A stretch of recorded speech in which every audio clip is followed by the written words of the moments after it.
పరబ్రహ్మ పరమేశ్వరుడు, పరమ శక్తిమంతుడు, భక్తవత్సలుడు సదాశివుడికి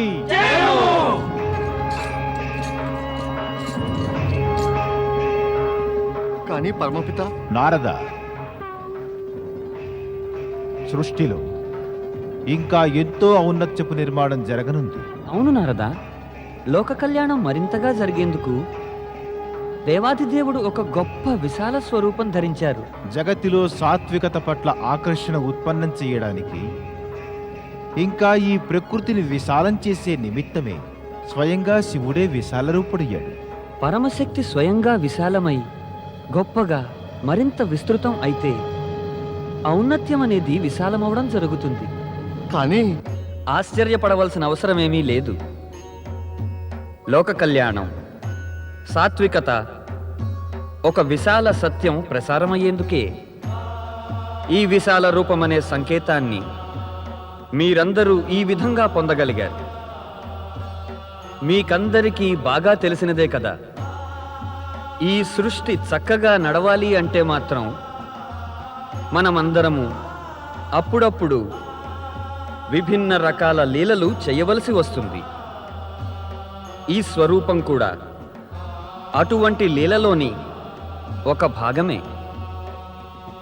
దీని ఉద్దేశం కేవలం ఏమంటే, జగతిలో పుణ్యం, ధర్మం, సదాచారం, సత్కార్యాలు కూడా వర్ధిల్లటం.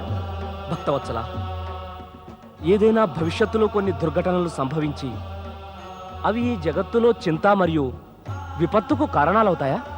దేవేంద్ర, ఈ సత్యాన్ని ఆమోదించక తప్పదు గదా.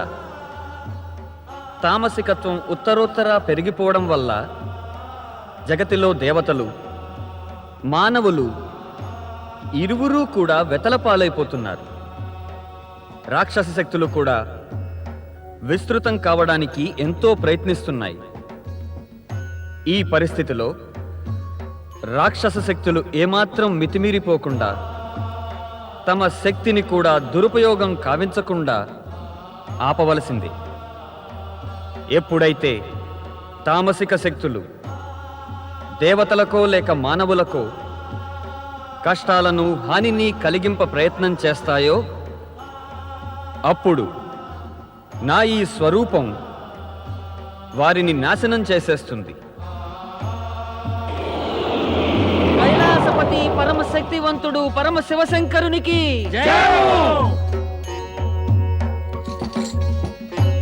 జరిగినదంతా, జరుగుతున్నది, భవిష్యత్తులో జరగబోయేది కూడా అంతా మంచియే కాగలదు, లోకహితమే కాగలదు. మనుష్యులకంతా సుఖం, సంతోషాల వృద్ధి జరగగలదు. త్రిపురారి పరమేశ్వరుడు శివశంకరులకు, త్రిలోకనాథుడు దేవాదిదేవుడు శివశంకరులకు, కైలాసపతి రుద్రావతారుడు నీలకంఠేశ్వరునికి,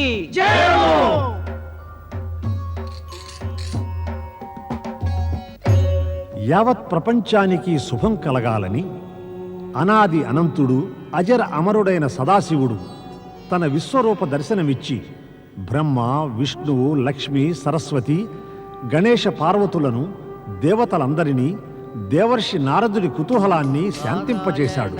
నారదుడు ఎప్పటిలాగే సంచారం చేస్తూ ఆకాశంలో విహరించసాగాడు. అప్రయత్నంగా దేవర్షి నారదుని దృష్టి శైలపర్వతంపై కూర్చున్న కుమార కార్తికేయునిపై పడింది. అతడు శివారాధనలో లీనమై ఉన్నందువల్ల రుద్రావతారుడైన శివుడి విశ్వరూపాన్ని దర్శనం చేసుకోలేకపోయాడు.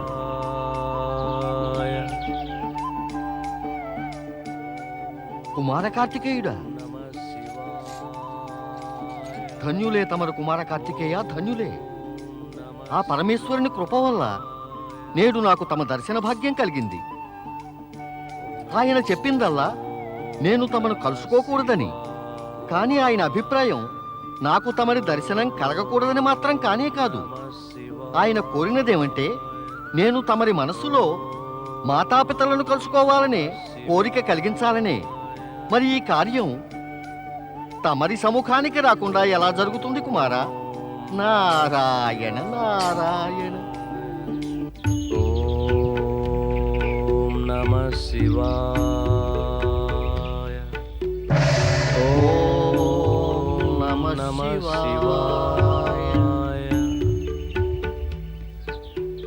దేవర్షి మీరా ఇక్కడ? అవును కుమార కార్తికేయ, ఎన్నో దినాలుగా కైలాసాన తమ దర్శనం కలగలేదు.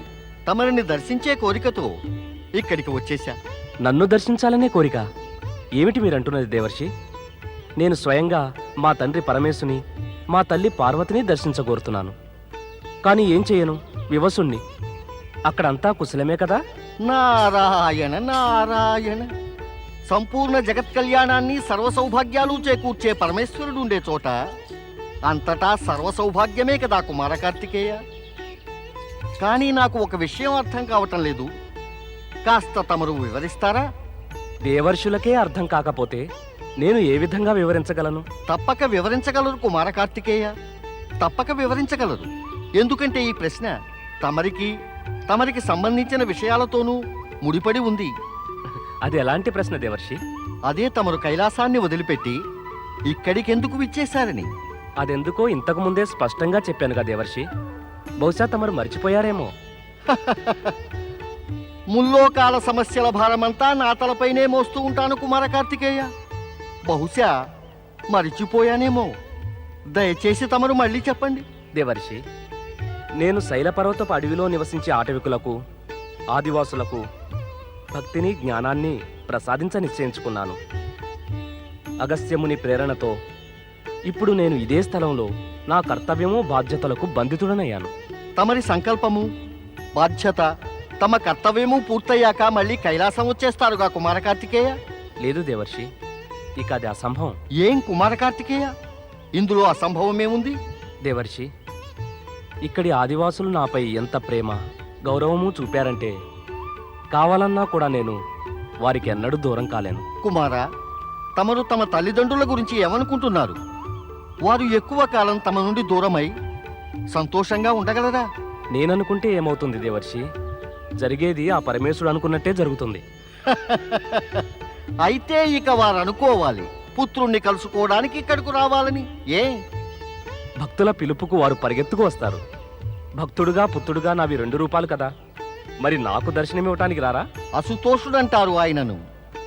భక్తుల పిలుపును అలక్ష్యం చెయ్యటం ఆయనకెప్పుడూ సాధ్యమే కాదు. ఆయన దర్శనం పొందటంతో తమకొక కొత్త అనుభూతి కలుగుతుంది. ఏమిటా కొత్త అనుభూతి దేవర్షి? ఆయన అద్భుత, దివ్య, విశాల రూపాన్ని చూడటమే. అంటే అంటే ఏముంది కుమారా?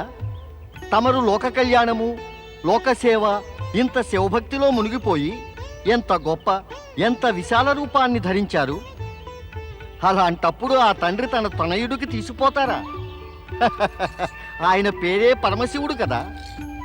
తన సౌభాగ్యకర వైఖరిని తీవ్రతరం చేసి తన లీలల ప్రసారాన్ని తీవ్రం కావిస్తారు. సహజమే కదా, ఆయన రూపం ఇంకా గొప్పదిగా విశాలమైపోయింది. అయితే వారిని శీఘ్రమే దర్శించగోరుతున్నాను దేవర్షి. కుమార కార్తికేయ, తమరి ఈ ఇచ్ఛ శీఘ్రమే పూర్తవుతుంది. నారాయణ నారాయణ.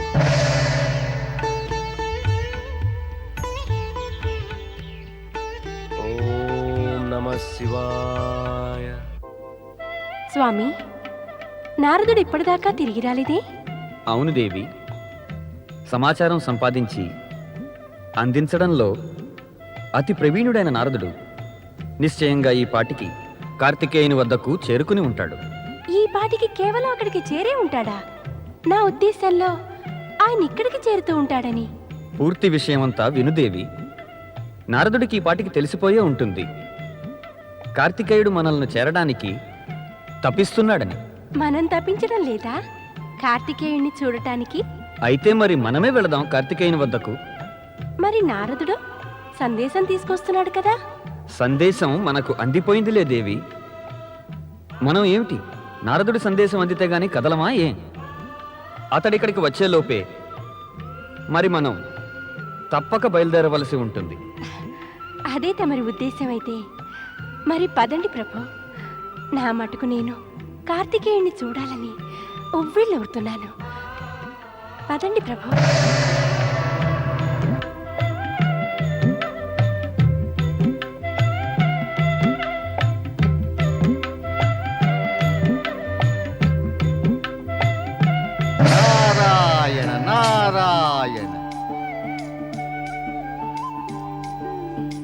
నారాయణ నారాయణ.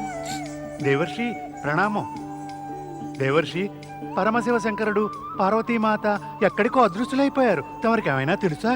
నందీశ్వర, పరమేశుడు అదృశ్యులై ఎక్కడికి వెళ్ళినా ఆయన్ను వెతుక్కుంటూ నేనక్కడికి తప్పక చేరుకుంటాను. నారాయణ నారాయణ.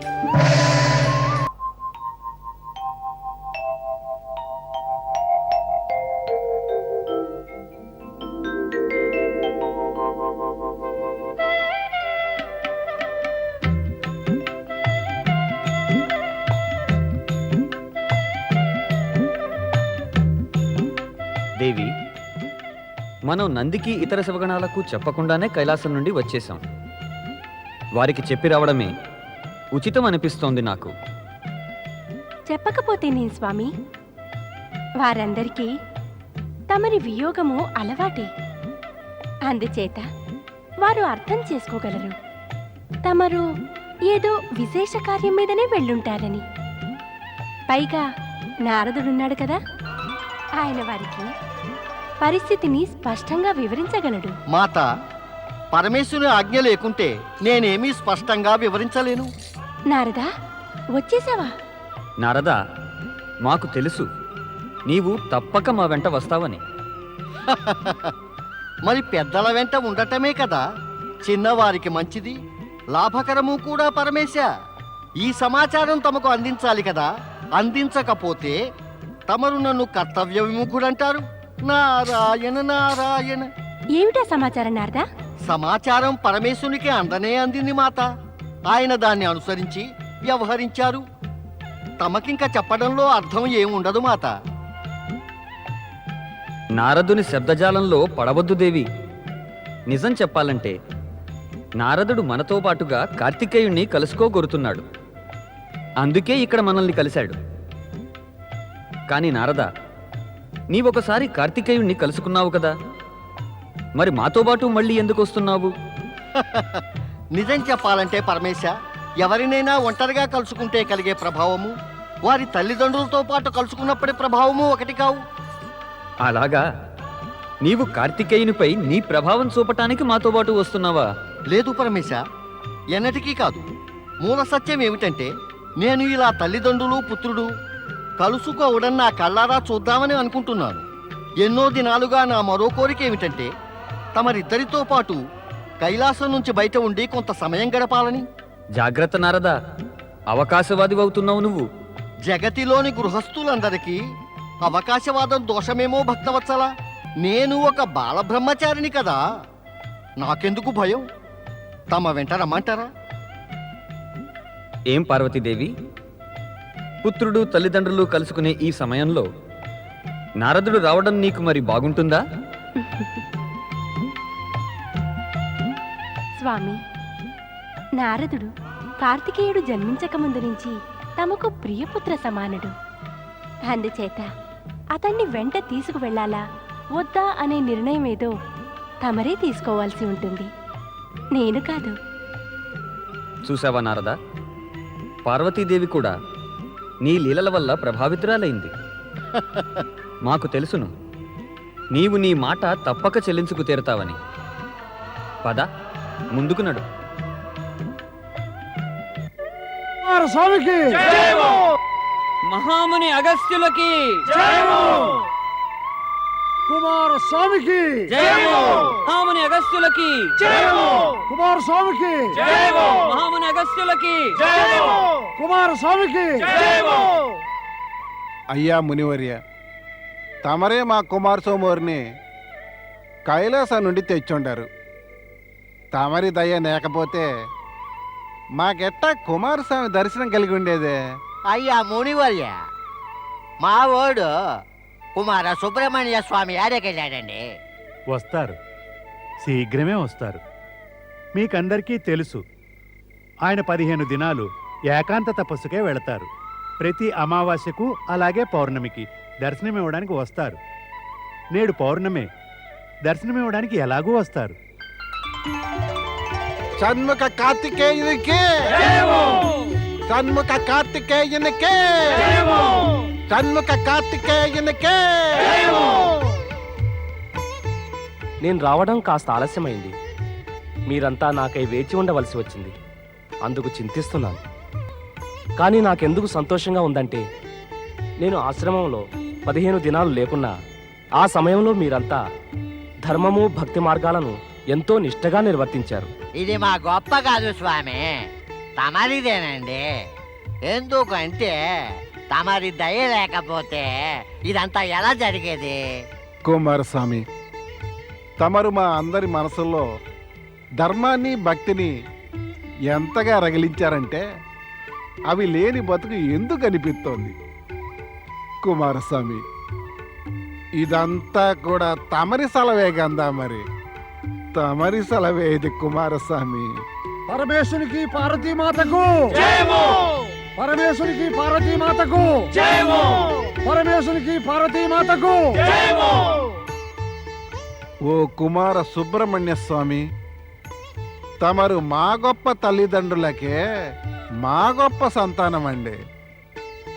మేమంతా తమ కాడ తల ఒగ్గుతామండి, తల ఒగ్గుతాం. మేమంతా తమకు హారతి పూజ చేస్తామండి.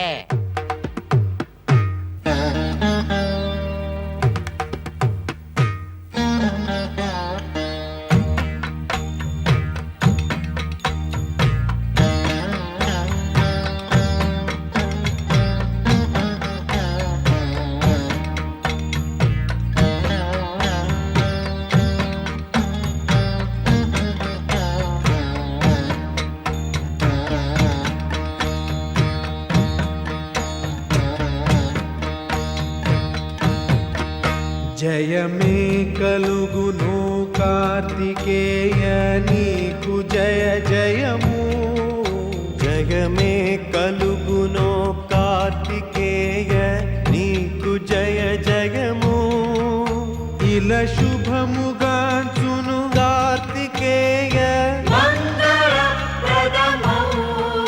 జయమే కలుగును కార్తికేయ నీకు జయ జయము.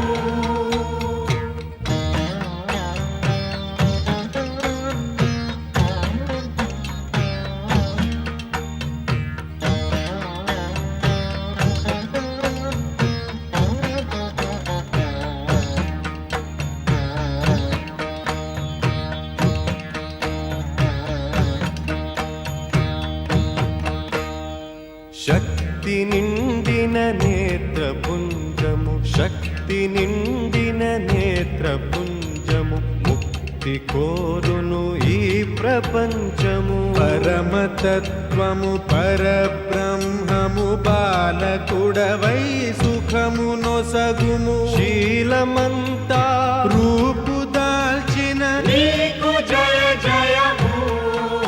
జయమే కలుగును జయమే స్వామి సుబ్రహ్మణ్యం నీకు జయ జయము.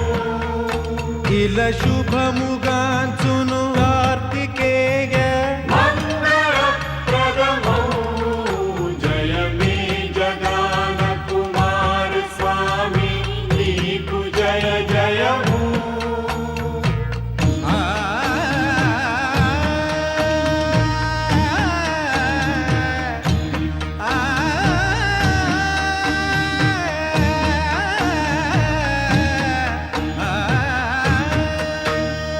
నెమలినే కీతేనే పలుకుల, నెమలినే కీతేనే పలుకుల, వెలిగినావు కుమార స్వామి. స్కందుడవుగా పేరుగాంచితివీవు పార్వతి ప్రియ సుతుడవై, మనసులోనే నిలిపి కొలుతుము నీకు జయ జయము. జయమే కలుగును కార్తికేయ నీకు జయ జయము. ఇలా శుభముగాంచును కార్తికేయ మంగళప్రదము. జయమే కలుగును కార్తికేయ నీకు జయ జయము.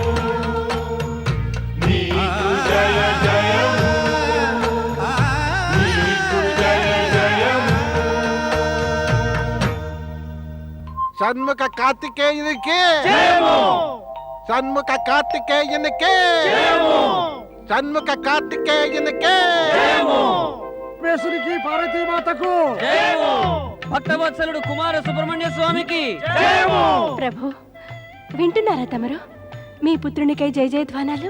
కేవలం పుత్రునికే కాదు, తల్లిదండ్రులకు కూడా జయ జయధ్వానాలు పలుకుతున్నారు. ధన్యులే. తమ తనయునికై జయ జయధ్వానాలను వినగలిగే అదృష్టం పొందిన తల్లిదండ్రులు ధన్యులే, ధన్యులే. ఆ పుత్రుడు ధన్యుడే నారదా. అతడు తన సత్కార్యాలతో తనకు తన తల్లిదండ్రులకు కూడా ప్రజల హృదయాల్లో స్థానం కల్పించి వారి జయ జయధ్వానాలను అందుకున్నవాడు. మాత నిజం చెప్పారు. తల్లిదండ్రుల సత్కార్యాల వల్ల పుత్రునికి లాభం కలగటం సామాన్య విషయమే. కానీ పుత్రుని యోగ్యత వల్ల తల్లిదండ్రుల గౌరవం పెరగటం నిశ్చయంగా గౌరవనీయమైనది. గౌరవమే కాదు మాత, ఇది అసామాన్య సత్యమే. పరమేశ, తమరిక ఇప్పుడే కుమారస్వామి కార్తికేయుణ్ణి కలుసుకుంటారా? నా కోరిక ఏమిటంటే మనం వెంటనే వెళ్ళి మన పుత్రుని కలుసుకోవాలి. కలయికకై అంత తొందరపాటు పనికిరాద్దేవి. మనం వేచి ఉండవలసిందే. కానీ మనం ఎక్కడ వేచి ఉండాలంటారు? నేను అనుకోవటం, మనం ఈ కుమార కార్తికేయుని భక్తులైన బిల్ల ఆదివాసుల మధ్యలో బిల్లుల రూపంలో అతడి కోసం నిరీక్షించడం మంచిది. తమరేమంటారు పరమేశ? నారదా, అప్పుడప్పుడు నీవనే మాటలను వింటే వాటిని సమర్థించవచ్చు అనిపిస్తుంది. కేవలం అప్పుడప్పుడా? ఏ అప్పుడప్పుడంటే ఎక్కువ అనిపిస్తోందా? ఆలోచన మంచిదే. పదదేవి, పుత్రుని కలయికకై ఒక కొత్త వేషం ధరిద్దాం. కుమారస్వామి భక్తులతో కలిసి వారి భక్తి సుఖాన్ని మనము పొందుదాం.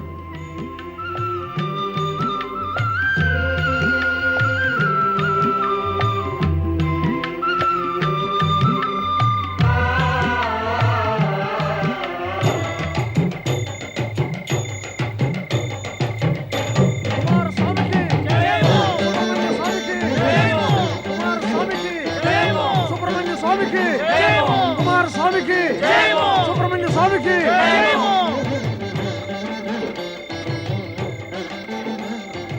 బాబు,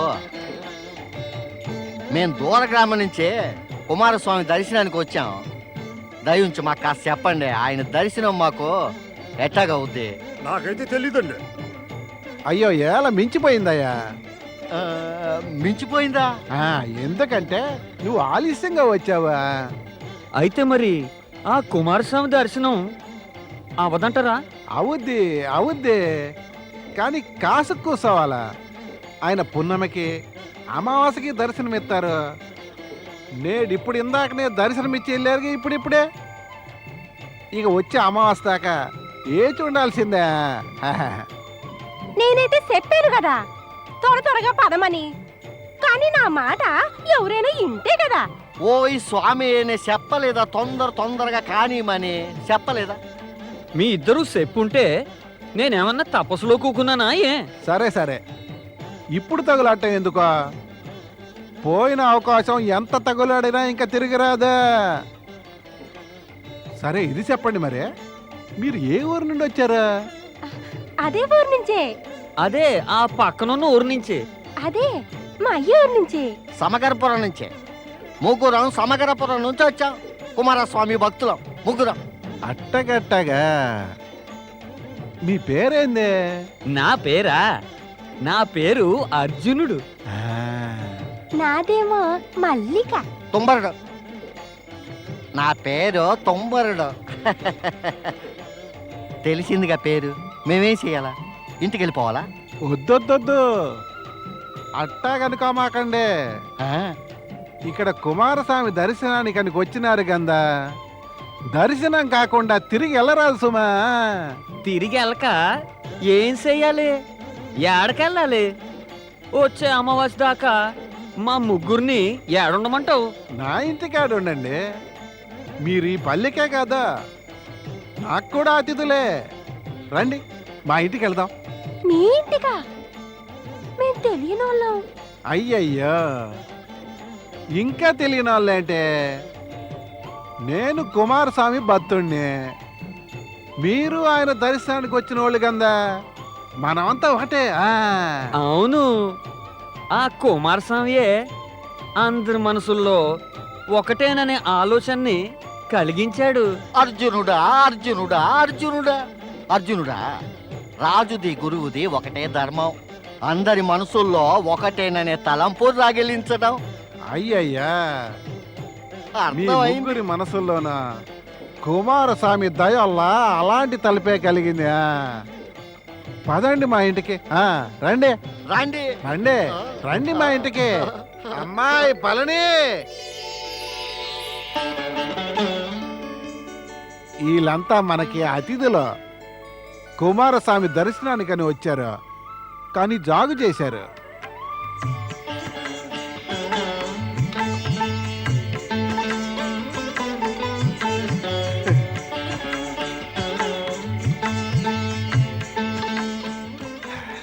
కోసే పిల్ల, ఇది మల్లిక, ఈయన అర్జునుడు. మరి ఈయన తుంబురడు, ఈయన సేవకుడు. ఈ అతిథులు ఎప్పటిదాకుంటారు మరి? వచ్చే అమావాస్య దాకా ఉంటారా? కుమారస్వామి దర్శనం అయ్యేదాకాను. వసే, ఇక ఊరికి అధిక బెత్తలు అడగబాక.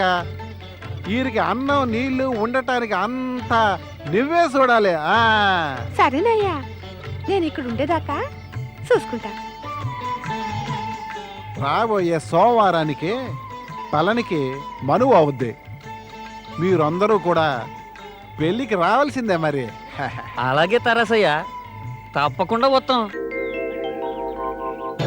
ఇదో సామి, మీరందరూ కూడా రేతిని చూశారుగా.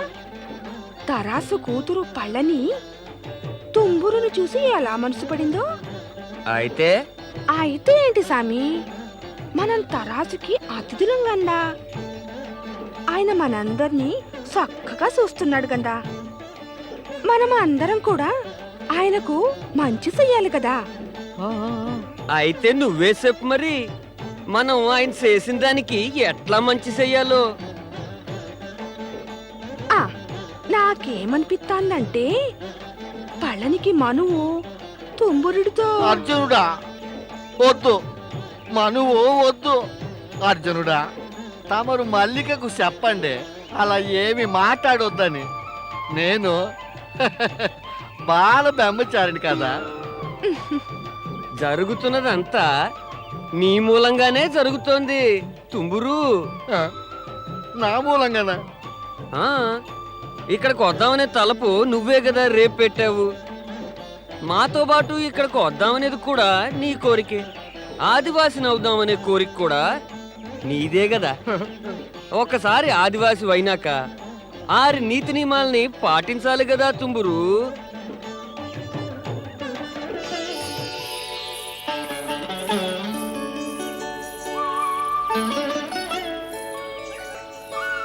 అర్జునయ్య, పళ్ళు తినండి అయ్యా.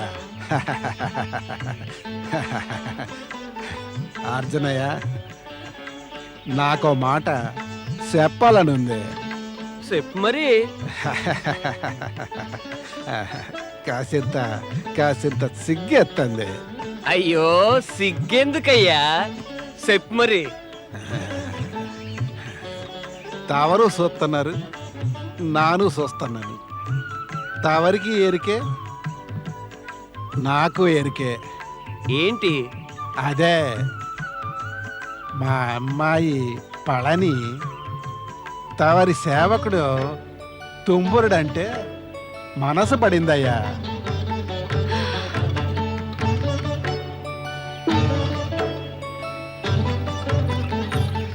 కానీ తరాసయ్యా, మీరన్నారుగా సోంబురున్నాడు పళ్ళని మనవాడుతోందని. అలాగైతే ఆమె తుంబురుడిపై మనసు పడ్డం పరువైన పనేనా? లేదు లేదు లేదు, మా సమాజంలో కూతురు సుఖం కోరుకోవటం అన్నిటికన్నా ముఖ్యమైనది. కూతురు కోరుకుంటే ముందుగా అనుకున్న వరుణ్ణి కూడా వదిలేసి కొత్త వరుణ్ణి ఎన్నుకోవచ్చు. ఆ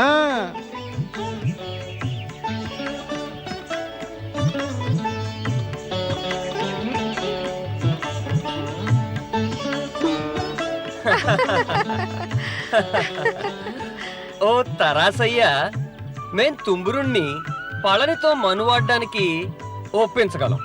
నా కూతురు సుఖపడటానికి అలా చెయ్యటం నాకు ఉపకారం చేసినట్టేనయ్యా. అర్జునయ్య, మనువు సంగతి అలా ఉంచి మీరు పళ్ళు తినండి అయ్యా.